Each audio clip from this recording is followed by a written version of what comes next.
Hello everyone. आज हम environment के एमसीक्यू को डील करेंगे। But remember this video lecture is not only for the MCQ portion. MCQ से रिलेटेड जो भी आपके जो मेन थ्योरी पोर्शन रहेंगे regarding environment, that is going to be covered. And for one thing, it's approximately 49 questions, not 50 question, because it was getting much late to upload this particular video, so I kept only 49, and I will give you one question for your assignment, for you to think of and for you to comment it down. Okay.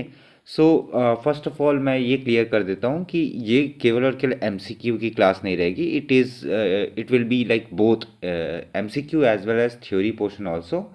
So you should pay attention. और साथ में मैं इसमें important points भी बताऊंगा कि आप लोगों को पता लगे कि क्वेश्चंस एनवायरनमेंट में से कहाँ से आ सकते हैं, किस तरीके के आ सकते हैं। दिस इज़ नॉट जस्ट कि ऐस यही क्वेश्चन आएगा, बट हाँ सिमिलर क्वेश्चंस आ सकते हैं, there is no doubt about it. Okay, so without wasting any time let's start.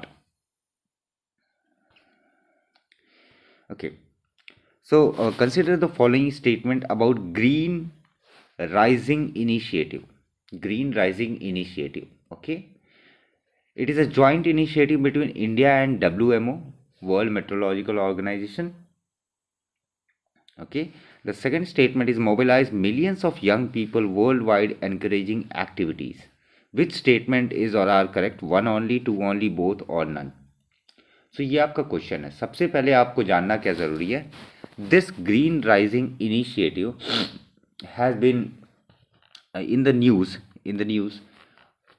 because it's been the portion of COP28, and COP28 was held in Dubai. You should remember all this, Dubai.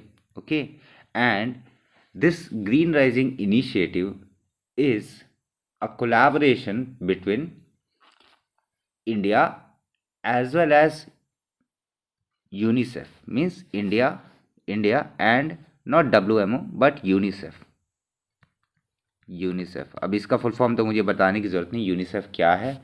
ठीक है, so UNICEF and as well as your India की कौन सा आपका department है, India के department कौन सा है जो जुड़ा हुआ है, वो है ministry of environment, forest and climate change ministry of ministry of environment, forest and climate change. Okay, so सबसे पहले दिमाग में ये रखिए, green rising initiative is associated with COP28 which was held in Dubai, and this green rising initiative is a joint initiative between India and UNICEF, not WMO. Okay, so the first statement is wrong. So the second statement is true, that is mobilizing the millions of young people worldwide encouraging activities. This was the main fundamental about this particular initiative. And one thing more, similar way, UNICEF has given, let me clear this particular. हाँ, एक बात और, आप जब भी कभी इस मतलब लेक्चर को देख रहे हैं, सो एक पेन और पेपर लेकर के बैठिए। आपको जहाँ कहीं भी सही लगे, कुछ इंपॉर्टेंट पॉइंट मिले, सो उसको आप ज़रूर नोट डाउन करिएगा। ठीक है, जब हम लोग यूनिसेफ के बारे में बात कर रहे हैं, सो आपको एक और कैंपेन के बारे में पता होना चाहिए, दैट इज़ योर युवा कैंपेन। दिस युवा कैंपेन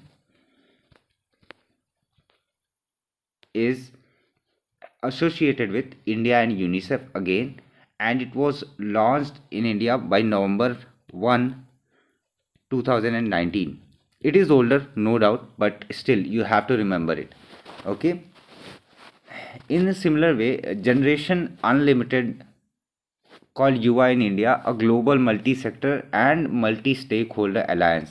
ओके, जस्ट ये बेसिक चीज़ें हैं, याद रखिएगा। सो फर्स्ट स्टेटमेंट जो क्वेश्चन के हिसाब से first statement is wrong, it is India and UNICEF, and second statement is true, so two only will be the correct answer. Okay, next, an ecological succession which begins on a place rich in inorganic contents is called as.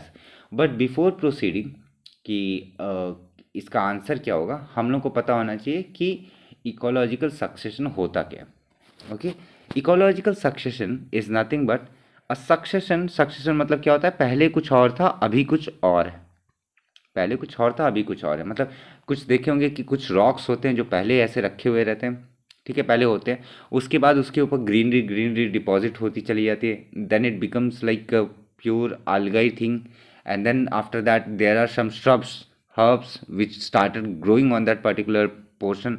उसके बाद that converts into many other things. So this is what an ecological succession is.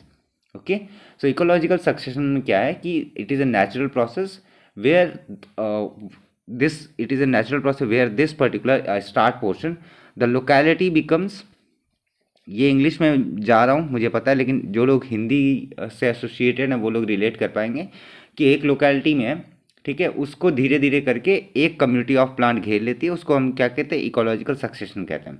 Okay, now what are the types of, इसमें कौन कौन से types हैं ecological succession के. Ecological succession की जो टाइप्स हैं, that is your one is autotrophic succession, second is autogenic succession, third is induce succession, and fourth is your allogenic, which is not written here, allogenic succession. ठीक है. So autogenic succession means what? Autogenic means it is created by its own. Auto, okay, by its own, खुद ही से develop हो जाती है चीज़ें, ठीक है, प्रिमिटिव रहता है. और यहाँ पर ऑटोजेनिक के केस में कोई भी लिविंग फैक्टर रिक्वायरमेंट नहीं रहती है. लिविंग फैक्टर नॉट नीडेड, कोई भी जीवित चीज़ का रहना ना रहना का कोई मतलब नहीं है. ठीक है,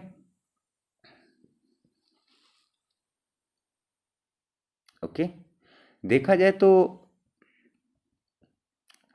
तो ऑटोजेनिक जो सक्सेशन आता है वो आता है आपका सेकेंडरी सक्सेशन में. देखा जाए तो मेजरली जो क्लासिफिकेशन होता है, major classification of succession major classification होता है 3 पार्ट में. That is one is primary, ठीक है, the second one is secondary, obvious सी बात है, and then third is tertiary.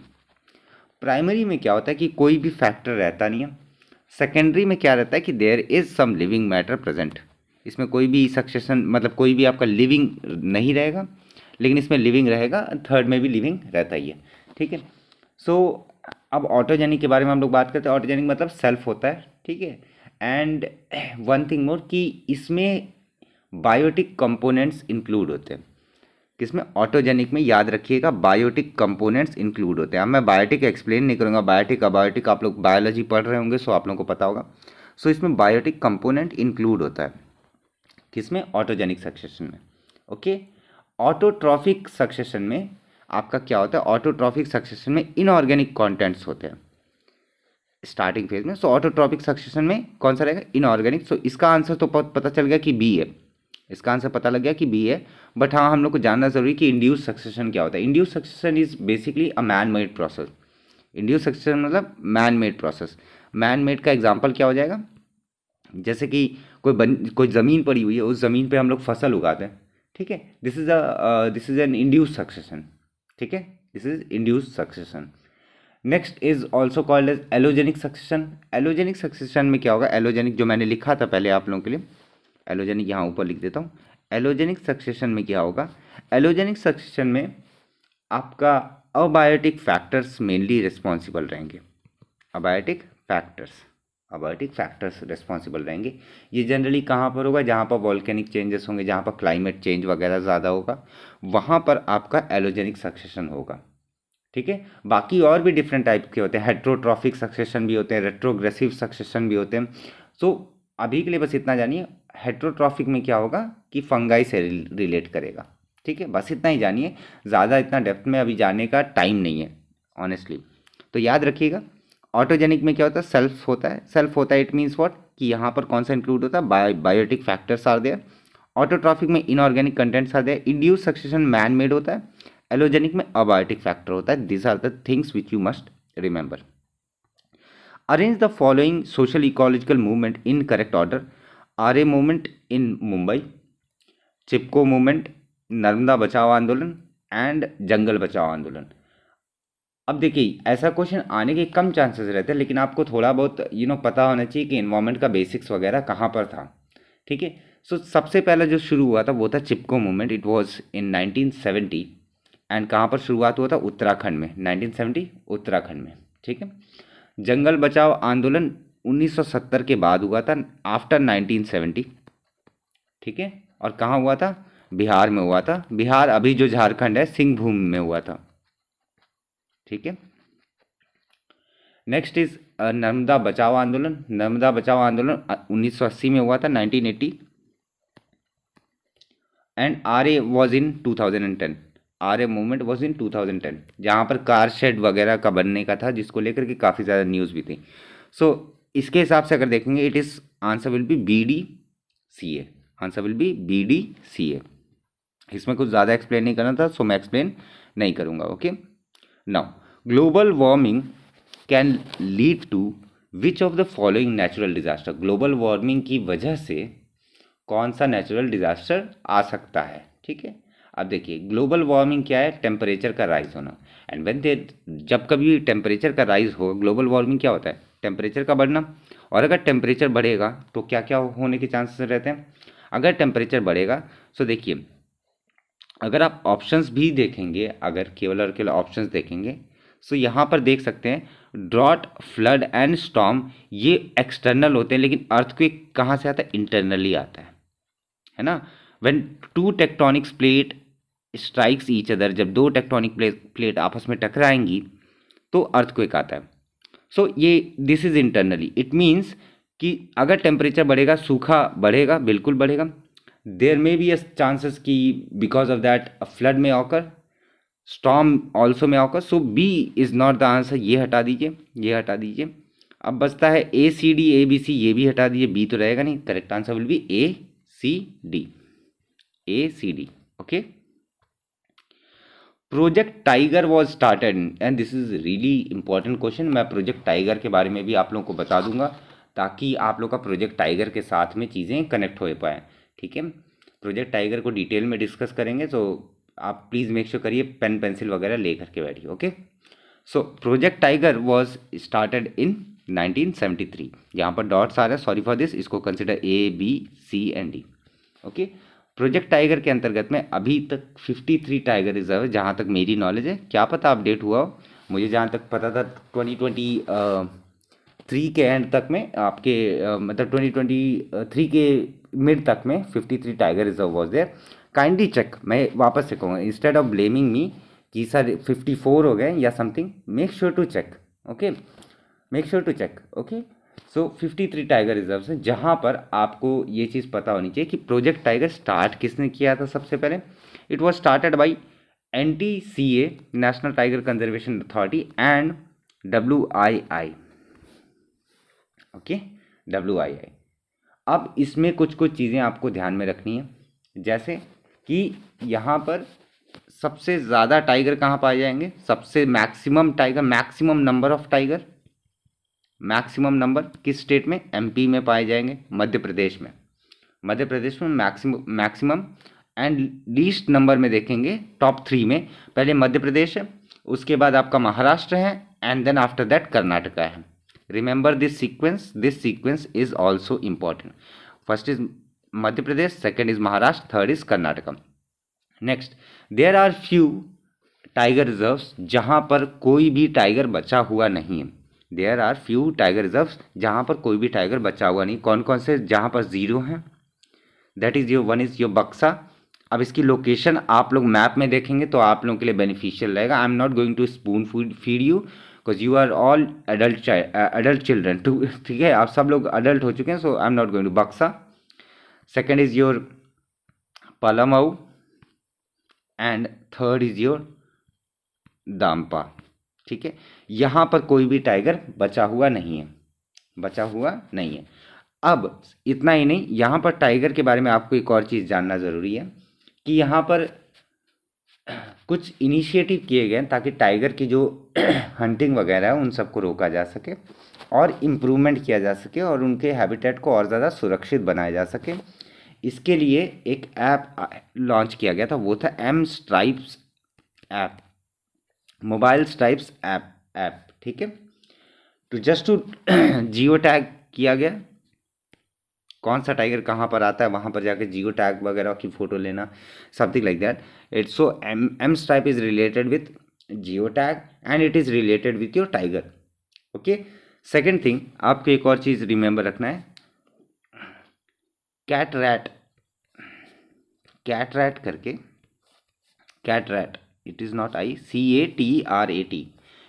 Full form इसका पूरा अगर एब्रीविएशन तोड़ेंगे तो क्या होगा, it is camera trap autonomous segregation. Autonomous segregation मैं बोल दे रहा हूँ तो प्लीज़ मेक श्योर करिए आप लोग लिख लीजिएगा.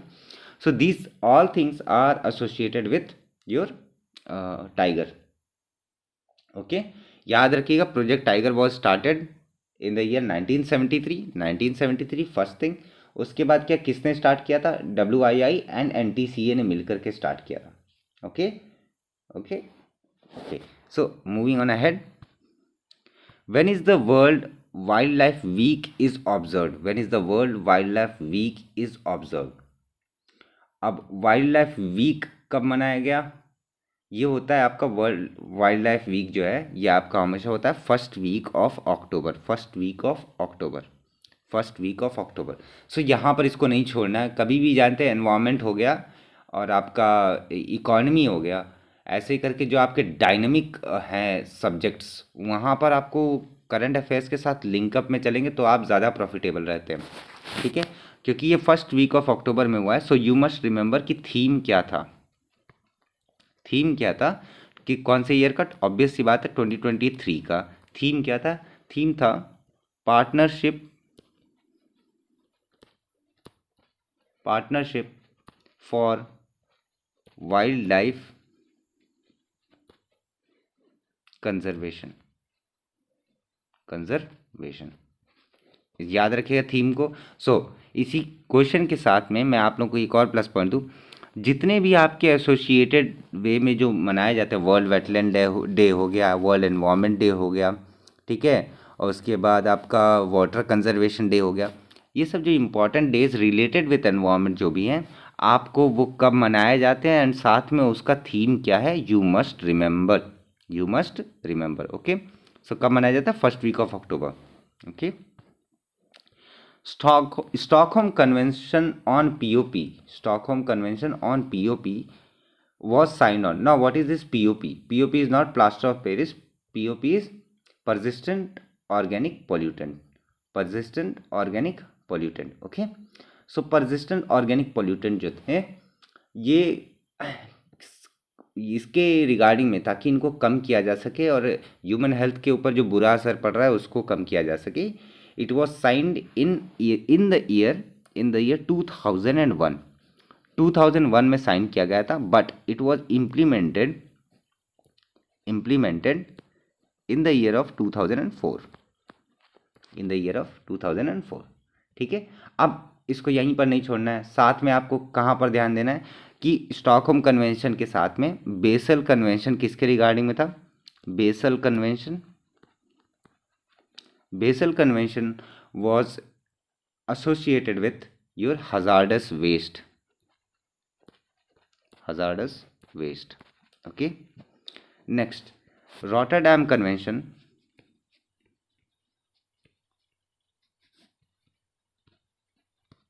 जो था, Rotterdam Convention was related with hazardous chemical. मैं थोड़ा धीमे बोल रहा हूँ, अगर आप को सही लगे तो आप स्पीड बढ़ा भी सकते हो, उसमें कोई दिक्कत की बात नहीं है, बस आप लोगों को समझ में आना चाहिए. ठीक है. बेसल कन्वेंशन कब हुआ था, basal convention was signed in 1989 को साइन हुआ था. इम्प्लीमेंट स्टार्ट कब से हुआ, 1992 से, और रॉटरडैम हुआ था आपका 1998 में. Rotterdam convention was signed in 1998 and effectively आया आपका 2004 में, with effect from WEF, with effect from 2004. सो ये सब चीज़ें आपको याद रखनी है. वापस से रिवाइज करते हैं. स्टॉकहोम कन्वेंशन किसके ऊपर था, परसिस्टेंट ऑर्गेनिक पॉल्यूटेंट्स के उस पर था. नेक्स्ट, कब इम्प्लीमेंट हुआ था, it was signed in 2001, implemented in 2004. Basal convention किसके रिगार्डिंग में था, हजार्डस वेस्ट के रिगार्डिंग में था. हजार्डस वेस्ट और साइन कब हुआ था, 1989, with effect from 1992. Rotterdam Convention was associated with your hazardous chemicals, and it was signed in 1998, and then with it came in effect in the year 2004. Okay. Now, biosphere reserves are area comprising terrestrial, marine, and coastal monitored by national government. Areas where threatened animal and plants are kept in their habitat, wildlife sanctuaries. Okay, this is an important question. अब इतना ही नहीं, biosphere reserves का मैंने भेज भी दिया था group पर, फोटोज भेजी थी मैंने, ठीक है, लिस्ट भेजी थी उसमें बायोस्फीयर रिजर्व्स का, तो मेक श्योर करिए वो आप देख लीजिए, टेलीग्राम ग्रुप को ज्वाइन कर लीजिए. ठीक है, पहले इस क्वेश्चन को डील करते हैं, फिर आपसे एक और चीज़ के बारे में डिस्कस करना है मुझे. ओके, सो सबसे पहली चीज़ तो यही जानना ज़रूरी है कि बायोस्फीयर रिजर्व्स होता क्या. बायोस्फीयर रिजर्व्स एक ऐसा रिजर्व होता है, एक ऐसा जगह होती है जहाँ पर आपका टेरेस्ट्रियल भी रहता है, मरीन भी रहेगा, और आपका कोस्टल इकोसिस्टम भी रहता है पूरा का पूरा. और ऑब्वियस सी बात है कि ये किसके अंडर में रहता है, सेंट्रल गवर्नमेंट के अंदर में रहता है. ठीक है, और सेंट्रल गवर्नमेंट किसके ऊपर जिम्मेदारी देती है, स्टेट गवर्नमेंट के ऊपर जिम्मेदारी देती है, जहाँ कहीं भी बायोस्फीयर रिजर्व होगा, जहाँ कहीं भी बायोस्फीयर रिजर्व होगा. ओके, और ये बायोस्फीयर रिजर्व कब इंक्लूड हुआ था, this is included man and biosphere MAB programme, man and biosphere programme जो हुआ था, ठीक है, उसके अंतर्गत में यूनेस्को द्वारा किया गया था.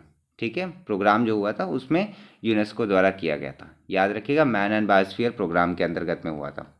ओके, सो ऑब्वियस सी बात है कि बायोस्फीयर रिजर्व में क्या है कि it is not wildlife sanctuary, so this is not going to be the answer. So 3 and 4 and 3 and 4 are cancelled. 3 वाले तो सारे कैंसिल हो गए, 1 and 4 मैंने लिखा है, let me check, yes, okay, so 1 and 4 and 3 and 4, 3 तो cancel हो गए. Wildlife is fourth, so this is cancelled and this is cancelled. 2 and 3 are remaining. So third portion was area where threaten animal and plants are kept in their habitat. Threaten की कहीं पर भी बात नहीं होती है, थ्रेटन की कहीं पर भी बात नहीं होती है.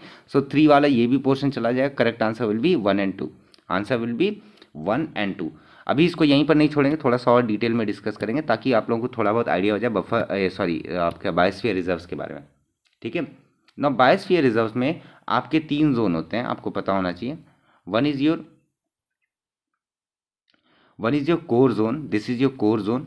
ठीक है, कोर जोन जहाँ पर कोई भी ह्यूमन एक्टिविटी नहीं होगी, जहाँ पर कोई भी ह्यूमन एक्टिविटी नहीं होगी. The second one is your buffer zone. ठीक है, बफर जोन, बफर जोन, ये बफर जोन में टूरिज्म वगैरह थोड़ा बहुत हो सकता है, चरवाहा मतलब कि गाय वाय को चराया जा सकता है. And last one is your transition zone. Transition zone, यहाँ पर ट्रांजिशन जोन में क्या होता है, क्रॉप कल्टीवेशन एंड ऑल होता है. क्रॉप कल्टीवेशन हो गया, ठीक है, और ह्यूमन एक्टिविटी ज़्यादा रहती है. मतलब कोर एरिया से जैसे जैसे हम लोग बाहर की ओर बढ़ेंगे, कोर एरिया से जैसे जैसे हम लोग बाहर की ओर बढ़ेंगे, ह्यूमन इंटरफेरेंस उसी के हिसाब से बढ़ता जाएगा, उसी के हिसाब से बढ़ता जाएगा. ओके, ये कुछ बेसिक चीज़ें आपको उसके बारे में जाननी ज़रूरी है. Next, this is an important question. ठीक है, अब ये केवल यही क्वेश्चन आएगा, this is not my surety, but हाँ, अब आप लोगों को जो जो नेशनल पार्क्स वगैरह हैं, नेशनल पार्क में जो उसके इम्पॉर्टेंट स्पीसीज़ हैं, आपको उस स्पीसीज़ के बारे में जानना बहुत ज़्यादा ज़रूरी, जिसके लिए वो फेमस है, जिसके लिए वो फेमस है. ओके, अब देखिए, पहला है consider the following pairs: Manas national park pygmy hog, Dachigam national park Kashmiri stag, silent valley national park lion tail macaque. Lion tail macaque. ठीक है, ओके, सो अब देखिए, मानस नेशनल पार्क जो है, मानस नेशनल पार्क कहाँ, टाइगर रिजर्व भी है, एलिफेंट रिजर्व भी है. कहाँ पर सिचुएटेड है मानस, ये है आपका आसाम में. कहाँ पर सिचुएटेड है, आसाम में. इस बात को याद रखिए, कहाँ पर है, आसाम में. और pygmy hog is nothing but kind of breed pygmy hogs, मतलब जो छोटे वाले जो आपके आई थिंक सो जो पिग्स होते हैं उनको सर पिग्मी हॉग कहते हैं. दाचीगाम कहाँ पर, दाचीगाम ऑब्वियस सी बात है आपका जम्मू कश्मीर में. करेक्ट, पिग्मी हॉग उससे संबंधित Dachigam. So Kashmiri stag is an important animal. ठीक है, एंड इसको हांगुल भी कहा जाता है, इसका एक और नाम याद रखें, हांगुल करके, HANGUL, हांगुल करके भी इसका एक नाम होता है। ठीक है, किस कैटेगरी में आते हैं ये कश्मीरी स्टैग? अब आप लोगों को ये चीज़ पता होनी चाहिए, IUCN स्टेटस। देखिए लिंकअप करेंगे तभी जा करके चीज़ें याद रहेंगी। And environment is nothing but the number of times you revise a particular question. Okay, so sorry, where was it? Yeah, Hangul. Okay, next, it is characterized as critically endangered species, critically endangered species. Okay, अब silent valley जो है, silent valley में lion tail Macau ना, silent valley कहाँ पर पड़ता है? Silent valley ये आपका पड़ता है केरला में। कहाँ पड़ेगा? केरला में। केरला में भी का नीलगिरी हिल्स पे, नीलगिरी हिल्स पे, नीलगिरी हिल्स पे। ठीक है, नीलगिरी हिल्स पलक्कड़ डिस्ट्रिक्ट है, अगर एग्जैक्ट जाएंगे तो वहाँ पर लायन टेल मकाओ पाया जाता है। Now this lion tail macaque आपको पता होना चाहिए, लायन टेल मकाओ इसका अभी स्टेटस क्या है? एंडेंजर्ड स्टेटस है। क्या स्टेटस है? एंडेंजर्ड स्टेटस है। ओके, और साथ में हाँ पिग्मी हॉक का मैं बता दूं, it is also endangered, endangered and Kashmiri stag is one of the critically endangered animal.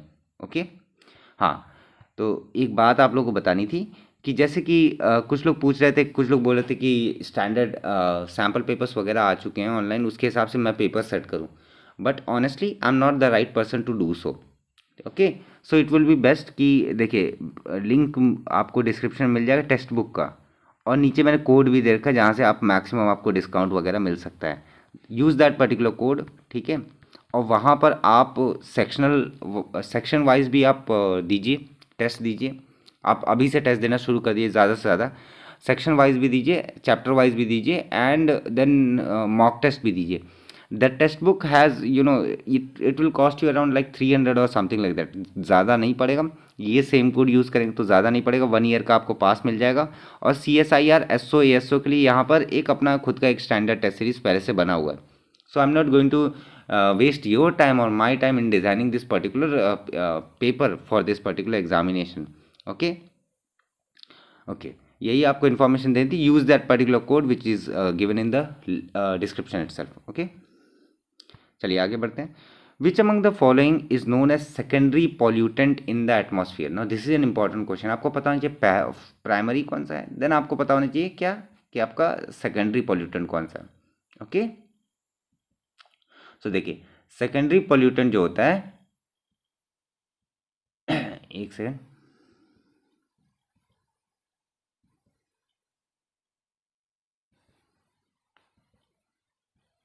Yes, सबसे पहले आप लोगों को पता होनी चाहिए प्राइमरी पॉल्यूटेंट क्या होता है। पॉल्यूटेंट क्या होता है पहले वही देख लीजिए। पॉल्यूटेंट वही होता है जो आपके, ऑब्वियस सी बात है, जो आपके एनवायरनमेंट वगैरह को नुकसान पहुंचाए। So secondary pollutant is your ozone, secondary pollutant is your ozone. And primary कौन सा होगा? प्राइमरी आपका होता है कार्बन मोनोऑक्साइड, कार्बन मोनोऑक्साइड। ये आप लोगों को याद रखना ज़रूरी है। It is an important question I would say, क्योंकि this is related with your somewhat current affair. जो भी मैं करंट अफेयर से रिलेट करके बता रहा हूँ, that is important also. Okay, next, the grizzled squirrel wild life sanctuary. It is an important question, again important question. Now grizzled squirrel wildlife sanctuary is located in which state? The correct answer is it is located in Tamil Nadu. So B is your correct answer. Okay, Tamil Nadu में located है। तमिलनाडु में भी कहाँ पर? मदुरई के पास में located है, जहाँ पर ग्रिजल जाइंट स्क्विरल्स पाए गए थे। ठीक है, आपको थोड़ा बहुत आइडिया होना चाहिए, क्योंकि देखिए तमिलनाडु एंड केरला के जॉइंट पर आपका पड़ता है नीलगिरी हिल्स। ओके, सो वहाँ पर आप लोगों को बहुत ज़्यादा वेरिएशन देखने को मिलती है स्पीसीज एंड ऑल की, एंड वो सब अक्सर न्यूज़ में रहते हैं। ठीक है, वो अक्सर न्यूज़ में रहते हैं। Okay, next question, Pench national park which was included under the umbrella of project tiger is located in. Pench कहाँ पर स्थित है? मध्य प्रदेश में। और मैंने बताया था मध्य प्रदेश में मैक्सिमम नंबर ऑफ टाइगर है, इस बात को याद रखिएगा। मैक्सिमम टाइगर कहाँ पर? मध्य प्रदेश में। ओके, टाइगर्स को हम लोग डील कर चुके हैं, तो चलिए अब आगे बढ़ते हैं। Which among the following international institution has jointly established by World Meteorological Organization and United Nations Environment Program UNEP? UNEP inter governmental panel. अब देखिए इसमें से इंटरनेशनल इंस्टीट्यूशन के बारे में पूरा का पूरा, तो इंस्टीट्यूशन को अगर आप देखेंगे, अब ये तो रटने की चीज़ है क्योंकि अभी समय कम है। सो इंटर गवर्नमेंटल पैनल जो है, जो इस्टेब्लिश किया गया था WMO एंड UNEP के द्वारा, it was none other than IPCC। It is none other than inter governmental panel on climate change, IPCC। Okay, और यहाँ पर IPCC it was founded in the year of 1988। Headquarter कहाँ पर है? Headquarter इसका कहाँ पर है? जेनेवा में हेडक्वार्टर है। जेनेवा कहाँ पर है आपका? स्विट्ज़रलैंड में। ठीक है, ओके। अब बाकी देखिए, अब आप लोगों का काम क्या है, मैं अगर एक एक करके बताऊंगा, it will take really long time. आपको पता होना चाहिए ये किसने इस्टेब्लिश किया, इंटरनेशनल नेटवर्क फॉर एनवायरमेंटल, ये सब किसने इस्टेब्लिश किया, and where is headquarter are and what are their uses, वो किस तरीके से काम करते हैं। तो देखिए जहाँ पर it will take short amount of time, I will explain. If it is going to take much more time, I'm not going to explain because that will be a waste of your time. आप जहाँ पर पढ़ करके बहुत आसानी के साथ कर सकते हैं, मैं उसमें अपना टाइम वेस्ट नहीं करूँगा, ताकि आप लोग भी यूट्यूब पर ही ना फंसे हुए रहें। Okay, now once again, UNFCCC convention at which among the following places the decision is set up to green climate fund? Green climate fund के लिए कहाँ पर डिसीजन लिया गया? ग्रीन क्लाइमेट फंड के लिए कहाँ पर डिसीजन लिया गया? ग्रीन क्लाइमेट फंड क्या है पहले वो जान लेते हैं। ग्रीन क्लाइमेट फंड है, ग्लोबल फंड है, जहाँ पर डेवलपिंग कंट्री को सपोर्ट किया जा सके, ताकि एनवायरनमेंट को कम से कम खतरा हो और कम से कम नुकसान पहुँचे। किसके लिए है green climate fund? It is, याद रखिए, developing, not developed. It is for developing countries. It is for developing countries, इस बात को याद रखिएगा। ओके, और मेन इसका क्या है कि डेवलपिंग कंट्रीज़ अपने लिमिट कर दे किसको? ग्रीन हाउस गैस एमिशन को कम कर दें, और साथ में क्लाइमेट चेंज को अडाप्ट करें। ठीक है, क्लाइमेट चेंज को अडाप्ट करें मतलब क्या हो गया? More and more electric vehicles पर ज़्यादा ध्यान दें और चीज़ों को ज़्यादा से ज़्यादा सही करें। ओके, सो ये कब हुआ था? ये हुआ था आपका in the year 2009 and it was held at Copenhagen. Okay, Copenhagen में हुआ था ये conference, so Copenhagen will be the correct answer for this particular question. Okay, which environmental condition would have the highest rate of transpiration? अब देखिए, मैं आप लोग को बहुत बार बोला कि जो 6 मंथ्स का जो करंट अफेयर्स है एनवायरनमेंट का, जिसका लिंक मैंने दे दिया था, उसको आप लोग को पढ़ना चाहिए था, उसको आप लोग को सुनना चाहिए था। सो क्योंकि वहाँ से क्वेश्चन आने की चांसेस हैं, तो आप लोग को चीज़ें पता होनी चाहिए। अब ट्रांसपीरेशन वाला आपका आई थिंक सो पहले या दूसरे स्लाइड में था ट्रांसपीरेशन। पहले ट्रांसपीरेशन होता क्या है? ट्रांसपीरेशन होता है पूरा का पूरा, देखिए, transport as well as respiration, ऐसे देखिए। सो वहाँ पर क्या होता है, पानी रूट से लेकर के आपके पत्तों तक जाना, ठीक है, पत्तों तक जाना, एंड देन इवापोरेट हो जाना, that whole process called as transpiration.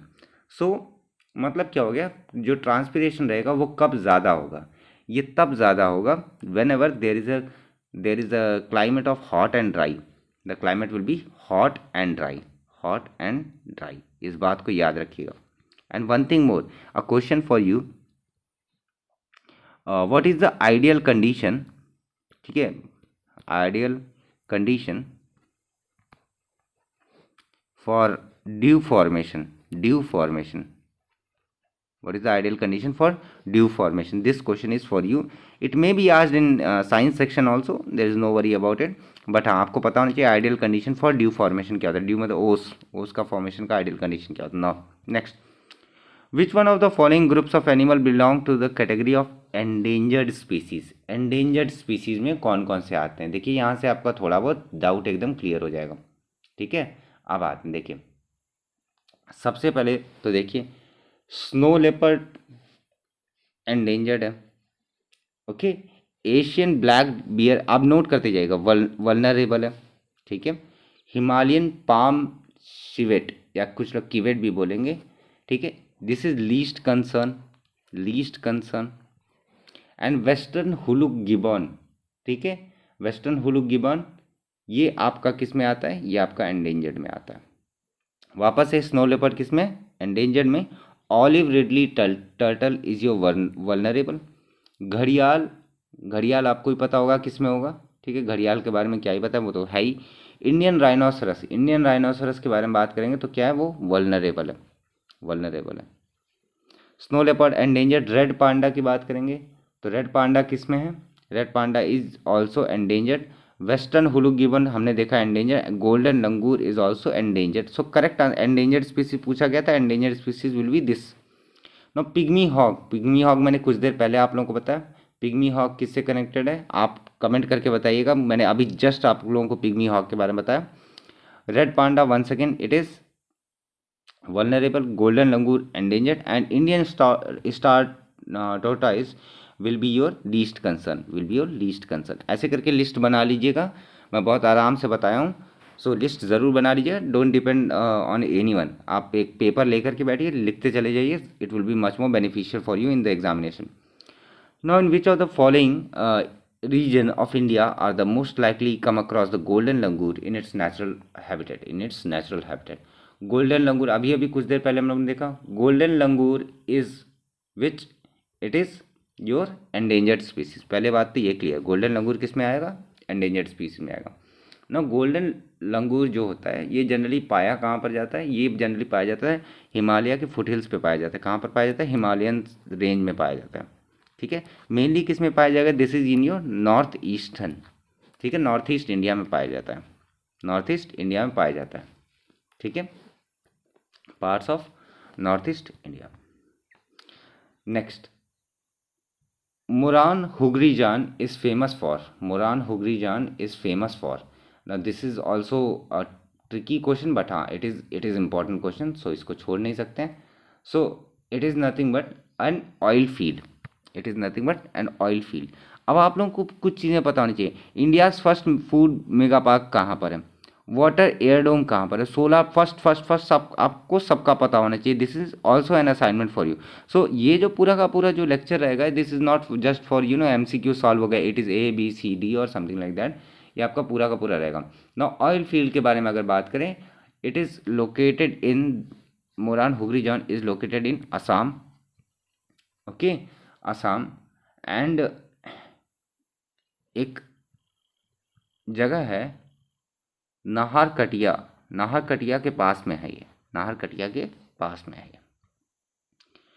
When was the Ganga action plan was implemented? When was the Ganga action plan was implemented or started? ठीक है, गंगा एक्शन प्लान के बारे में। सो गंगा एक्शन प्लान किसके लिए था, गंगा को के पॉल्यूशन को कम करने के लिए था, ऑब्वियस सी बात है। And it was started in 1986, 1986। Now, which of the following statements are, this question I think so has been done, no it has not been done, okay. Now which of the following statement are correct about the ecosystem, okay. Ecosystem boundaries are marked by rigid boundary called ecotone, okay. First statement is this. Second statement, they are often separated by geographical barriers such as desert, mountain, etc. अब देख लेते हैं ecosystem क्या होता है, ecotone क्या होता है। इकोसिस्टम मतलब एक पर्टिकुलर एरिया जहाँ पर एक अपना स्पीसीज रहेंगी, डिफरेंट टाइप की स्पीसीज रहेंगी, एक पर्टिकुलर का एनवायरनमेंट रहेगा, एक पर्टिकुलर टाइप का एनवायरनमेंट रहेगा। So when ever one ecosystem will be matching up with another ecosystem, दो इकोसिस्टम अगर आपस में मैच करेंगे, सो बीच वाला जो रीजन रहता है, दिस मिडिल पोर्शन, इसी को हम लोग क्या कहते हैं, इकोटोन कहते हैं। क्या कहते हैं, इकोटोन कहते हैं। तो जो स्पीसीज यहाँ पाई जाएंगी, कुछ स्पीसीज यहाँ पर भी डिफरेंटली पाई जाएंगी, लेकिन यहाँ पर जो स्पीसीज जो आपस में ब्रीडिंग के थ्रू में जो होंगी, the species variation will be large, species variation will be large, will be very very much, ठीक है, very very large. So species variation ज़्यादा होने की वजह से क्या होता है कि ecotone is a primary concern for our environment conditions also, ठीक है। इकोटोन में क्या होगा, स्पीसीज ज़्यादा होंगी। Now are marked by rigid boundary called ecotone, no it is not a boundary, it is not a rigid boundary और it is not called as ecotone. So first statement will be wrong. Second statement, yes, कि कैसे आपस में separation कैसे होता है, जैसे geographical barriers हो गए, डेजर्ट हो गया, माउंटेन हो गया, एट्सेट्रा, इन सब से दोनों को सेपरेट किया जा सकता है. So the correct answer will be only B, only 2. Okay. Next, which of the following statement are correct regarding magnification. Now biomagnification is an important portion. So biomagnification के बारे में आपको पता होना चाहिए. Biomagnification मतलब क्या था? बायो मैग्नीफाई होना. मतलब क्या हो गया? लेट अस सपोज कि एक आपने एक प्लास्टिक लिया, ठीक है. This plastic you throne into water. Water के अंदर आपने इस प्लास्टिक को डाल दिया. A fish came into that particular pond और लेक जहाँ पर आपने प्लास्टिक को फेंका. उसने इसको खा लिया, इस प्लास्टिक को खा लिया. अब प्लास्टिक क्या था? प्लास्टिक पहले से टॉक्सिक था, एज वेल एज इसके पेट में जाकर के whatever soluble whatever happen because of internal digestion and all, ये इसी के बॉडी में समाहित हो गया. And then this fish was eaten up by humans. Okay. And then the toxicity level increases. जो आपका टॉक्सिक पना जो आपका टॉक्सिक आया आपका जो आपके प्लास्टिक वगैरह या जो कुछ भी हो, या ख़राब पानी की वजह से या जो कुछ भी हो, उसकी वजह से क्या हो गया? ह्यूमंस में पहुँचते पहुँचते वो क्या हो जाता है? ज़्यादा बढ़ जाता है. That is your biomagnification. अब देख लेते हैं. It is a tendency of pollutants to concentrate as they move from one trophic level to the other trophic level. One trophic level मतलब क्या होगा? पहले सी, फिर फिश के बाद फिर fisherman, and then some animal या something like that. One trophic level will be fish, another trophic level will be man. It leads to increase in concentration of a pollutant from one link in a food chain to other. Obvious सी बात है, increase in concentration मैंने आपको क्या बताया? Toxicity level बढ़ जाएगा. So increase in concentration भी रहेगा. So the correct answer will be both 1 and 2. Okay. Panthera onca refers to the following. ये आपका जैगुआर से रिलेटेड करता है. So just remember it, Panthera onca. This is not very important, but हाँ आपको चीज़ें थोड़ी बहुत पता होनी चाहिए. Now next, it is an important question, and this question is going to be very good for you. The question is, target 6 of Kunming Montreal global biodiversity framework is associated with. This is in the news. ये news में है आपके, sorry, ये news में है आपके. सो आपको ये चीज़ पता होनी चाहिए, ठीक है. कुनमिंग मॉन्ट्रियल ग्लोबल का जो target, different targets was there was a Kunming Montreal biodiversity framework. वहाँ पर डिफरेंट टारगेट्स डिसाइड हुए, जहाँ पर टारगेट 6 मेनली डिस्कस करता है किसको? इन्वेसिव एलियन स्पीसीज़ को करता है. इन्वेसिव एलियन स्पीसीज़ मतलब क्या हो गया? वो जो वहाँ की नहीं, मतलब कि क्या हो गया? जैसे कि आप अपने घर के पास रहते हैं, आप के पास में कुछ कुछ पेड़ पौधे कुछ अलग टाइप के मिलते हैं, ठीक है. आपने क्या किया कि फ़ॉरेन गए कहीं यूएस गए, वहाँ से आप एक पौधा उठा करके ले आए, and then you planted it in your neighbourhood और in your park.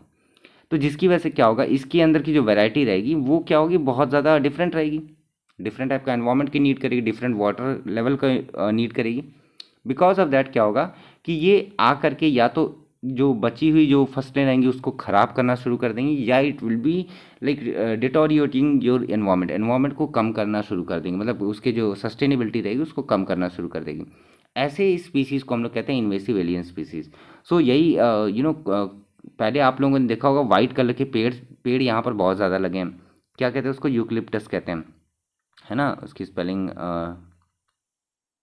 Eucalyptus, I think so यही है स्पेलिंग में थोड़ा गड़बड़ हो सकता है.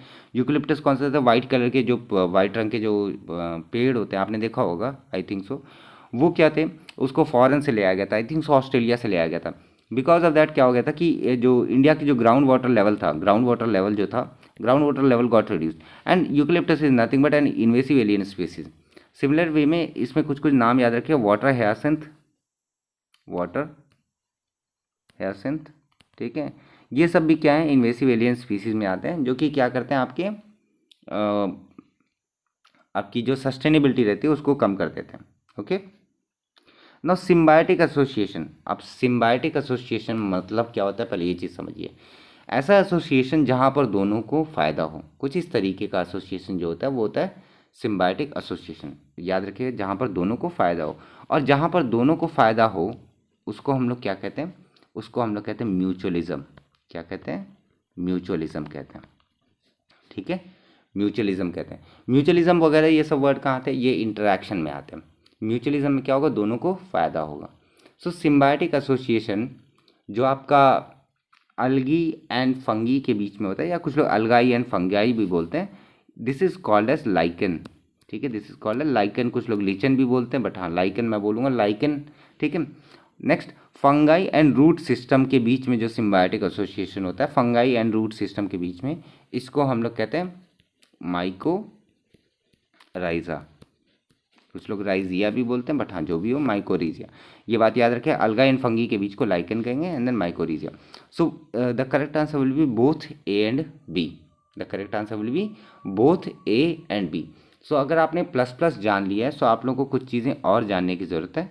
दैट इज़ म्यूचुअलिज्म को में क्या होता है, दोनों को फ़ायदा होता है। दोनों मतलब क्या होता है, एक आपका दो स्पीसीज़ हैं ऐसे करके समझिए, जहाँ पर दोनों को फ़ायदा मिले। अभी एक एग्जांपल और लेंगे तो आप लोग चीज़ें समझ जाएंगे, ठीक है। कंपटीशन में क्या होता है, कंपटीशन में दोनों नेगेटिव में रहते हैं।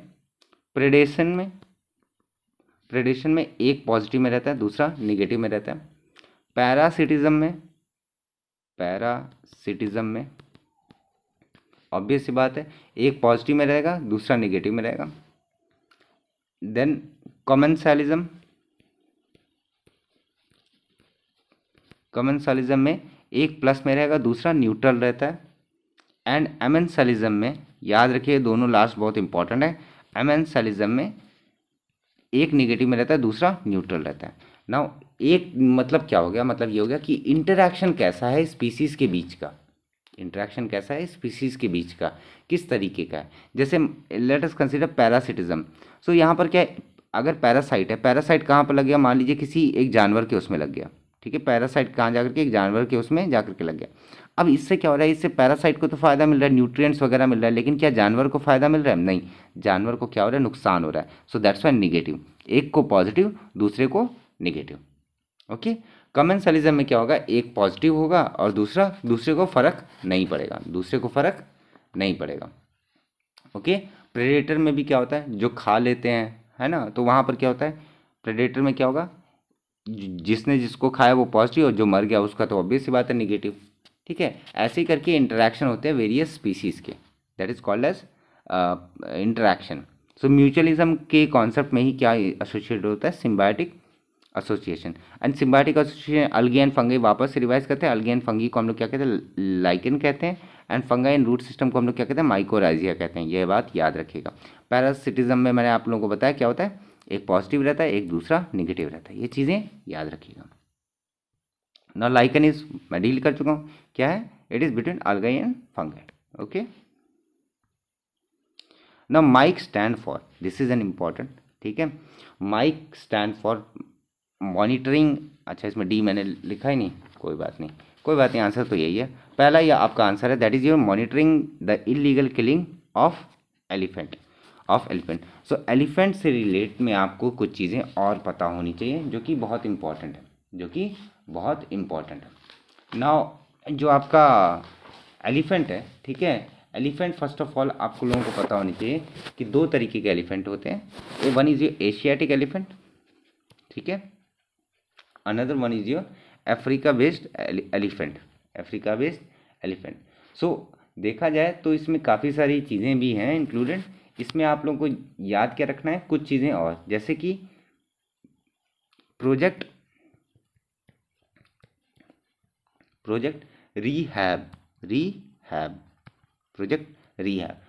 रिहैब किसके अंडर में है, ये है आपके MSME के अंदर में, micro small and medium enterprise. This is also associated with elephant, okay. So elephant में सबसे ज़्यादा एलिफेंट कहाँ पर पाए जाते हैं, इसमें भी रैंकिंग देख लेते हैं। पहले पर है आपका कर्नाटका, टाइगर में सबसे लास्ट पे था, एलिफेंट पे सबसे फर्स्ट पे है। Second one is your Assam, and then Kerala, and then third is your Kerala, okay.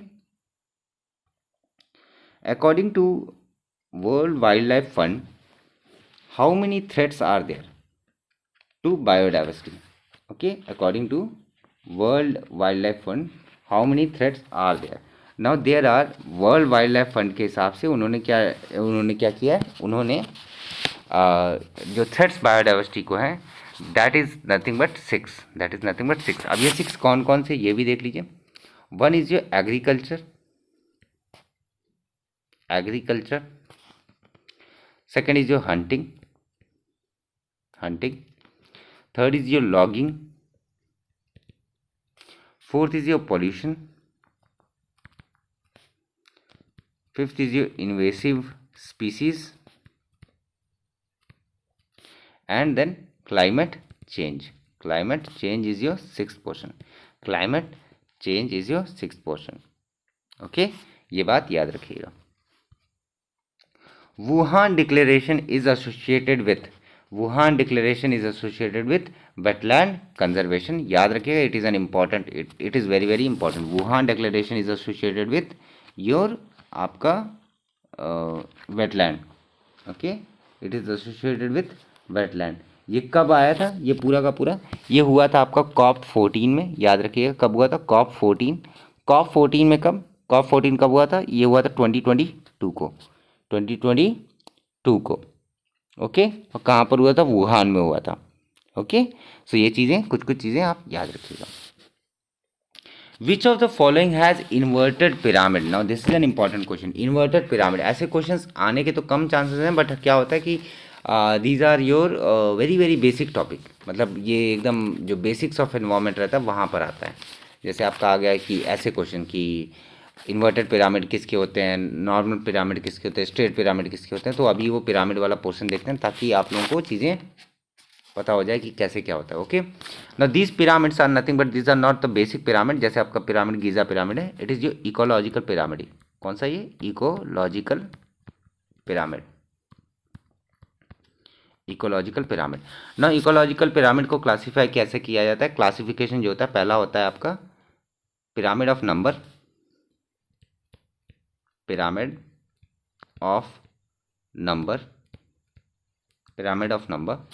The second one is your pyramid of biomass,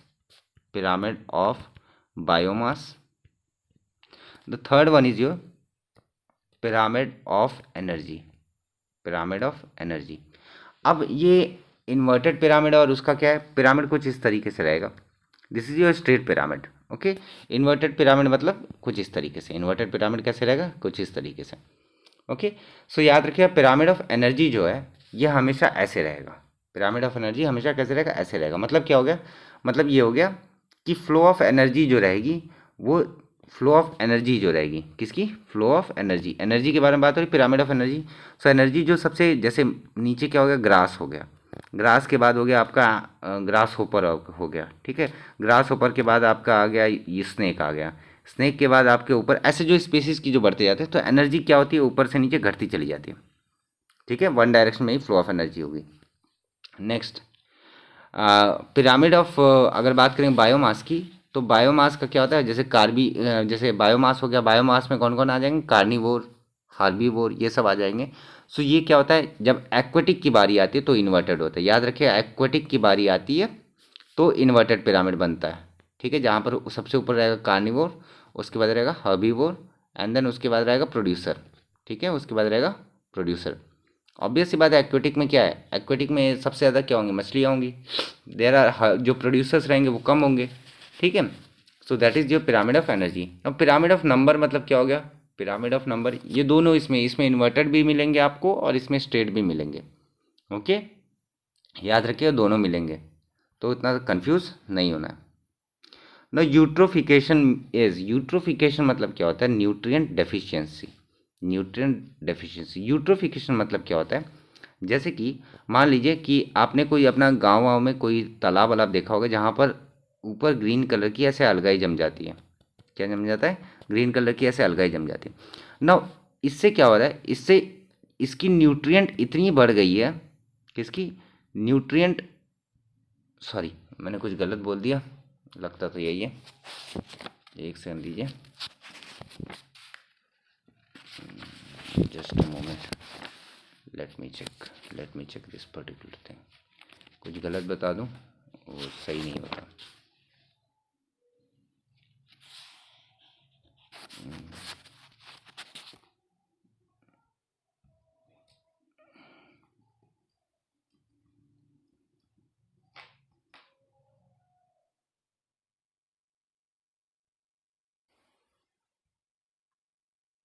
sorry for the delay, मैं एक बार क्रॉस चेक कर लूँ, कहीं ऐसा ना हो कि आप लोगों को मैं कुछ गलत बता दूँ।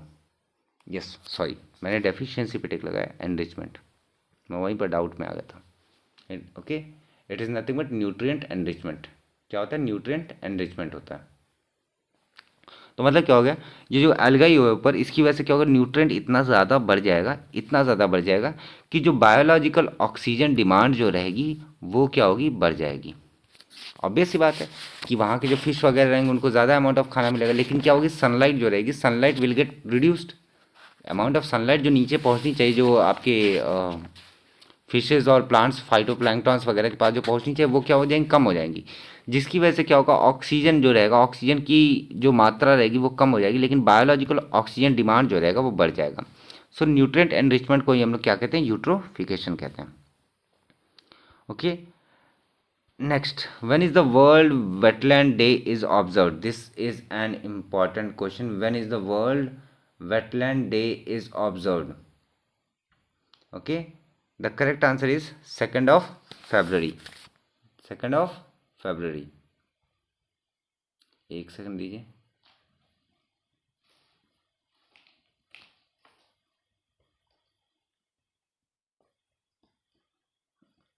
Okay okay, 2nd of February। अब इतना ही नहीं याद रखना, आपको यहाँ की थीम भी याद रखनी है, यहाँ की थीम भी याद रखनी है, क्योंकि 2nd Feb को हुआ था, it means it was held इन 2023। सो अभी तक हुआ नहीं है। सो थीम क्या था उसका, wetland restoration, wetland restoration, wetland restoration. Toxic 3O's are, toxic 3O's are, it is an important question. Toxic 3O's are oxybenzone, oxy हो गया, and octocrylene,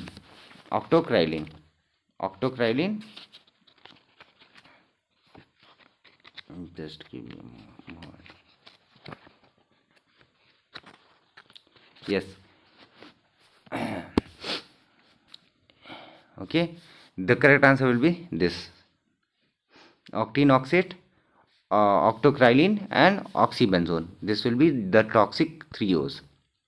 Now first lichen park या lichen park is situated in Munsiyari. Munsiyari is situated in Uttarakhand. Uttarakhand में आपका पहला आपका lichen park बना है। अभी आपको इसके बारे में और एक चीज़ जाननी है, वो चीज़ है कि लाइकन पार्क तक ही आप लोगों को नहीं जानना, आप लोग को एक और चीज़ जाननी है, वो है आपका कि पहला जो आपका, एक सेकेंड, या पहला जो है फर्स्ट यो क्रिप्टोगैमिक गार्डन जो है वो भी कहाँ पर है, वो भी कहाँ पर, देहरादून में, देहरादून में है। याद रखिएगा, first cryptogamic garden is in your Dehradun, इस बात को याद रखिएगा। Now living planet report is published by, living planet report is published by living. अब देखिए लिविंग प्लैनेट रिपोर्ट, मैं आप लोग से एक रिक्वेस्ट करूंगा कि आप लोग लिविंग प्लैनेट इंडेक्स के बारे में भी थोड़ा सा देखिए, ठीक है, लिविंग प्लैनेट इंडेक्स के बारे में भी थोड़ा सा देखिएगा ज़रूर, ठीक है।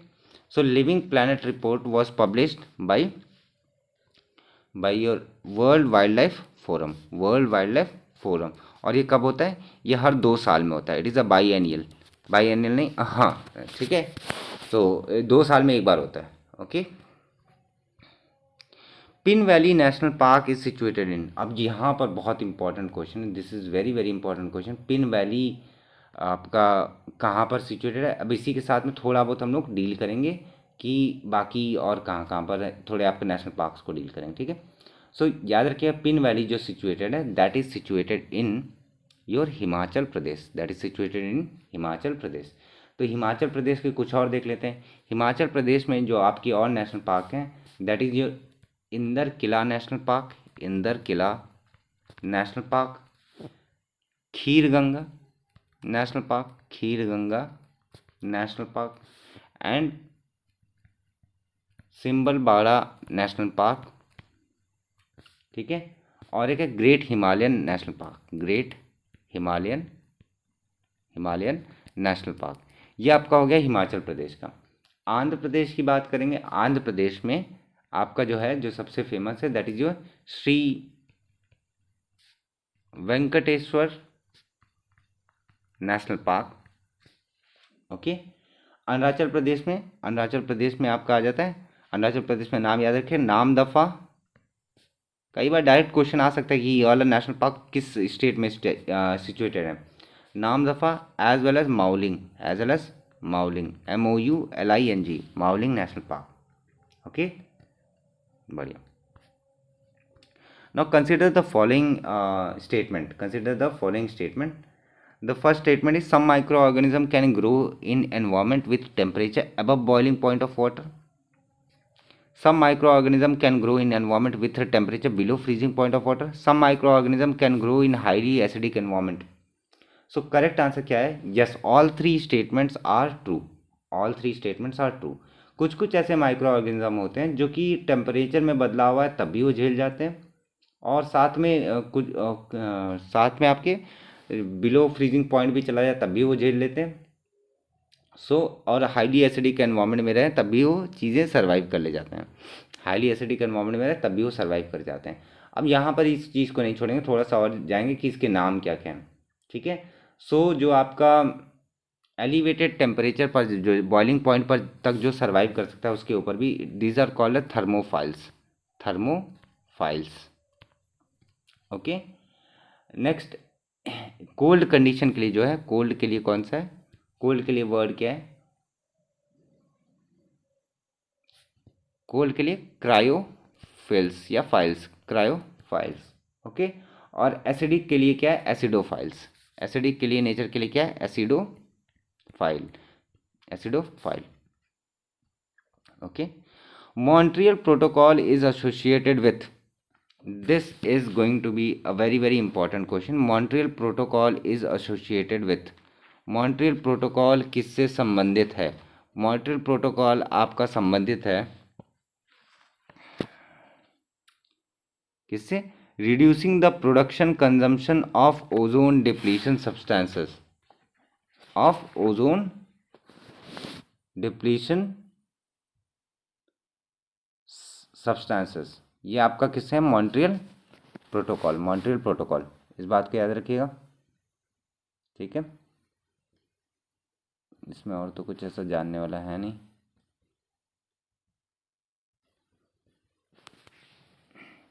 ठीक है, ओजोन डिप्लीटिंग सब्सटेंस जो थे उसको कम करने का है, बट उसका एक चीज़ और जान लेते हैं, this is this. Okay. So this Montreal protocol ये है आपका, इसका जो फेज आउट का है वो 2030 तक चलेगा, 2030 तक चलेगा। ठीक है। और एक चीज़ और याद रखिएगा कि फोटोकेमिकल स्मॉग जो होता है, स्मॉग क्या होता है? Smog is nothing but smoke plus fog. Photochemical smog में जब आपका होता है, फोटोकेमिकल स्मॉग जो होता है उसकी फॉर्मेशन होती है, कौन सी गैस रिलीज होती है? That gas is called as nitrogen oxide. That gas is called as nitrogen oxide. Okay. Next, agriculture soil releases nitrogen oxides into the environment. Cattle release ammonia, and in contrast to the poultry industry releases reactive nitrogen compounds into environment. The correct answer will be all three. Sorry for this, 1 घंटा ऐसे ही हो गया, कोई बात नहीं। all three, the correct answer will be all three. अब देख लेते हैं एग्रीकल्चर सॉइल में क्या होता है, N2O एमिशन होता है। ठीक है, कैटल ग्रेजिंग में भी होता है, एंड पोल्ट्री इंडस्ट्री में भी आपका अमोनिया जनरेट होता है। Okay. What was the theme for world soil day? And it is N important question. आप देखिए, ऐसे डायरेक्टली क्वेश्चन भी आ सकते हैं। थीम क्या था? थीम क्या था? तो आप लोगों को पता होना चाहिए कि the theme was protection of soil. The answer was be the solution to the soil pollution.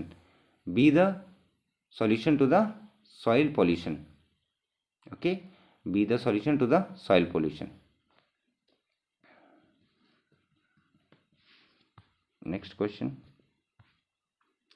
First dugong park. Now dugong is a species which is a herbivore species. Herbivore species याद रखिएगा, herbivore marine species, marine species. इसका पहला जो park बना है वो कहाँ बना है? It is in Tamil Nadu. It is in Tamil Nadu. Okay. Now this is an important question, very very important question. ठीक है. Punganur cows are high milk yielding cows, hybrid cows, unique dwarf breed cows, NOTA, none of the above. The correct answer, ये Punganur cause क्या है अभी बताता हूँ. ये है पहले यूनिक ड्वार्फ या ड्वार्फ बियर, ड्वार्फ मतलब जो बौने.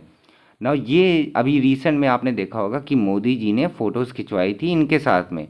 ये काफ़ी छोटे छोटे कद के काउज होते हैं. ठीक है.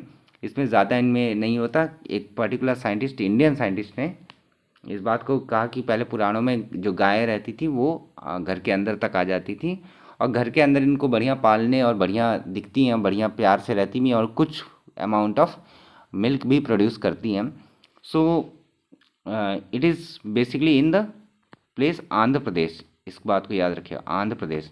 अब किस साइंटिस्ट ने काम किया था ये आपकी रिस्पॉन्सिबिलिटी है चेक करना. पुंगनुर काउस किसके लिए फेमस है? Unique dwarf breed cows. Next, Parambikulam tiger reserve is located in which state? Parambikulam tiger reserve is located in which state? This is a very very good question. Parambikulam is situated in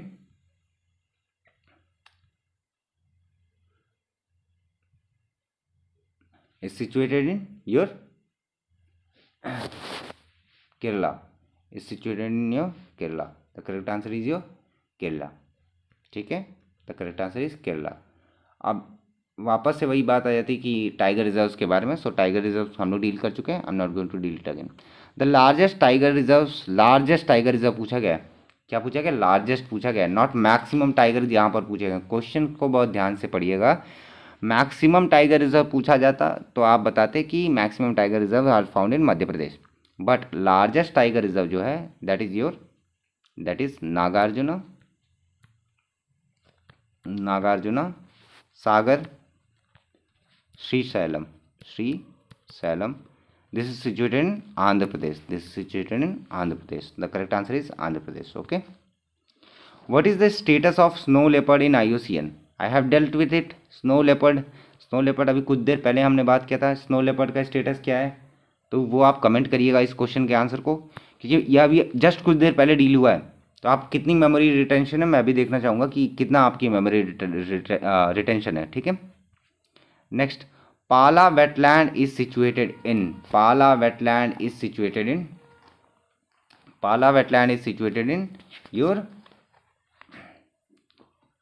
your Manipur. Pala wetland is situated in your Manipur. Okay. Just give me a moment. थोड़ा सा मैं पानी P लूँ.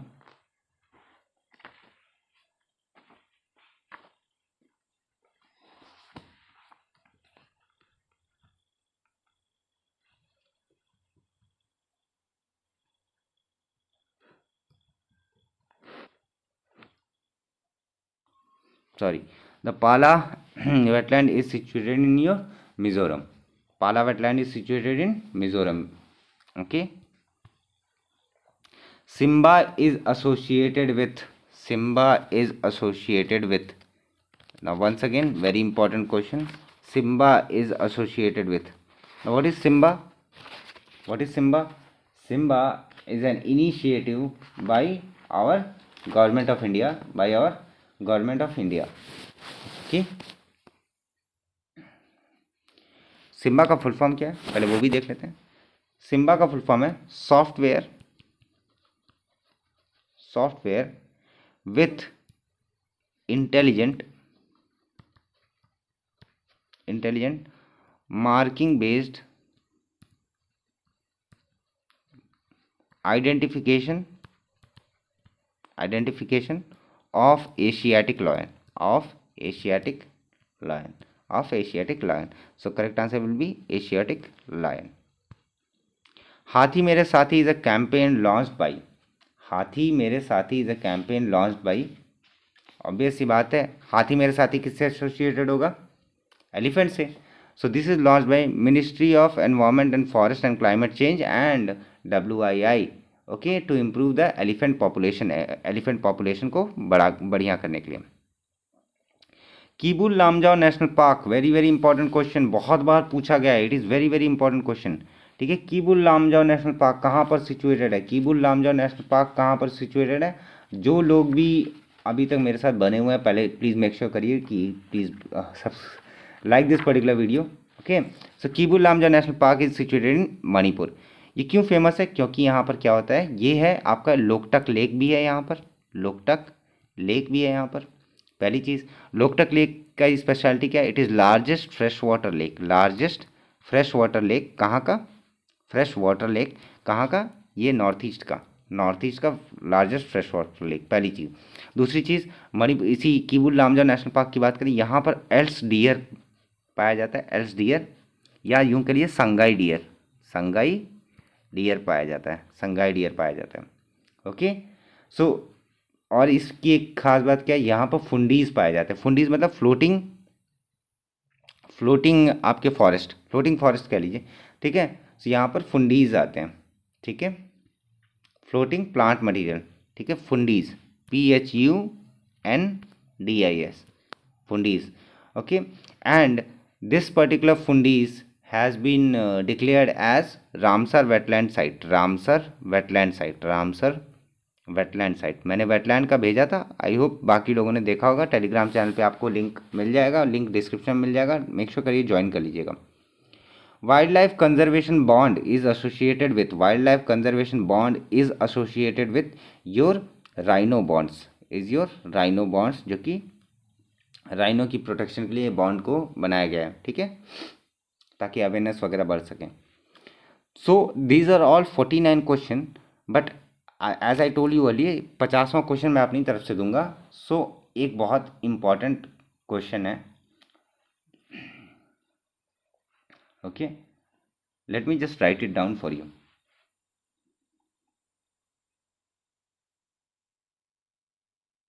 You have to just answer one question, that is,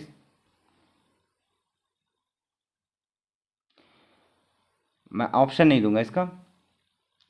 which national park